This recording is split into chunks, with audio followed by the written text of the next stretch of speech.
Toda vez que abrimos um modelo de linguagem, começamos do zero. Não importa quantas vezes explicamos algo antes, para ele cada interação é independente, como se não nos conhecesse, e isso não é um bug pontual, mas uma consequência direta de como são projetados. São treinados uma vez durante meses, com quantidades enormes de dados e depois ficam congelados. Não incorporam nada do que acontece connosco no uso diário, ao mesmo tempo, vemos que ao torná-los cada vez maiores, já não há saltos espetaculares de qualidade. Os custos sobem muito e as melhorias são cada vez menores. Então, o problema é duplo. Por um lado, os modelos não aprendem com sua experiência e, por outro, o caminho do maior é melhor começa a mostrar seus limites. Precisamos de outra estratégia, ou, melhor dizendo, várias.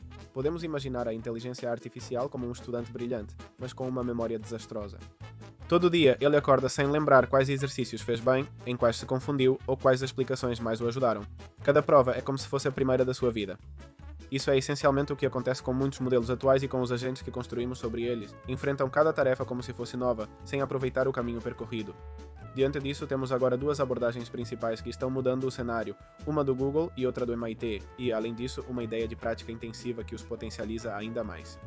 Podemos vê-las como duas formas complementares de ajudar esse estudante, dar um caderno bem organizado e permitir que reorganize seu próprio cérebro para que certas lições se tornem autónomas. A primeira abordagem é a do Google e se chama Reasoning Bank. Podemos pensá-lo como um caderno externo onde não só se guarda experiências, mas as transforma em estratégias gerais. E o crucial aqui é que ele não fica só com o que deu certo, mas também aproveita seus erros. Um erro deixa de ser ruído e se torna um aviso útil e algo que não convém repetir. O ciclo funciona assim. Diante de uma nova tarefa, o agente consulta sua memória e recupera as lições que parecem relevantes. Com esse guia, ele age. Depois, um modelo avalia o resultado, tanto se teve êxito quanto não, e dessa experiência são destilados novos itens de memória. Cada um tem um título que resume a ideia, uma descrição de quanto convém usá-la e um conteúdo com os passos refinados. Não se guardam cliques específicos ou trajetórias completas, mas padrões de estratégia que podem ser reutilizados em sites ou ambientes totalmente diferentes. Os resultados quantitativos são positivos em ambientes como o Web Arena. Um agente sem memória fica em torno de 40-47% de êxito. E quando incorporamos o banco de raciocínio, a taxa sobe aproximadamente metade das tarefas resolvidas, com aumentos de mais de 8 pontos percentuais em alguns cenários e, além disso, com uma redução do número de passos de cerca de 16%. Não só acerta mais, como também chega à solução mais rápido, evitando voltas desnecessárias. Sobre essa base surge outra peça-chave, que é a prática intensificada, intensiva guiada, o que se propõe como uma tese. A ideia é dar à IA mais oportunidades de praticar a mesma tarefa antes de entregar o resultado final. O interessante é como se fecha o círculo. É que uma boa memória faz com que essa prática não seja cega, mas orientada para estratégias que já demonstraram ser promissoras. E essa prática, por sua vez, produz experiências de maior qualidade que enriquecem ainda mais a memória. Melhor memória leva a melhor prática, e melhor prática constrói uma memória ainda mais útil.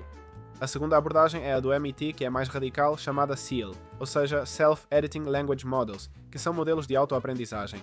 Em vez de apenas usar memória externa, o modelo aprende a reescrever seus próprios parâmetros e a ideia é que ele gere por si mesmo os exemplos para treinar e também as instruções para se atualizar. O ciclo SEAL é mais ou menos assim. Damos novas informações ao modelo e ele propõe uma autoedição, que é como um plano de estudo sobre como integrá-la. Aplica esse plano através de um pequeno ajuste fino em si mesmo e depois avalia se melhorou ou piorou. Dependendo do resultado, reforça ou penaliza esse tipo de autoedição, e com o tempo descobre qual procedimento de treinamento funcionou melhor.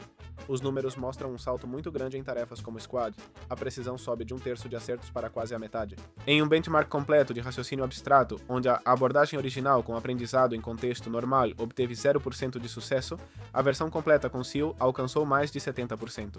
O Reasoning Bank tem seus próprios riscos, pois depende muito da qualidade das memórias armazenadas. Se o agente destila uma estratégia errada, essa lição pode se propagar para muitas tarefas futuras. Além disso, é necessário gerenciar bem o índice de memória para encontrar o relevante, sendo limitado pela janela de contexto ao injetar essas instruções. A tudo isso, soma-se um desafio compartilhado e a interpretabilidade no Reasoning Bank. Pelo menos as memórias estão em linguagem natural e podemos rastrear o que foi aprendido.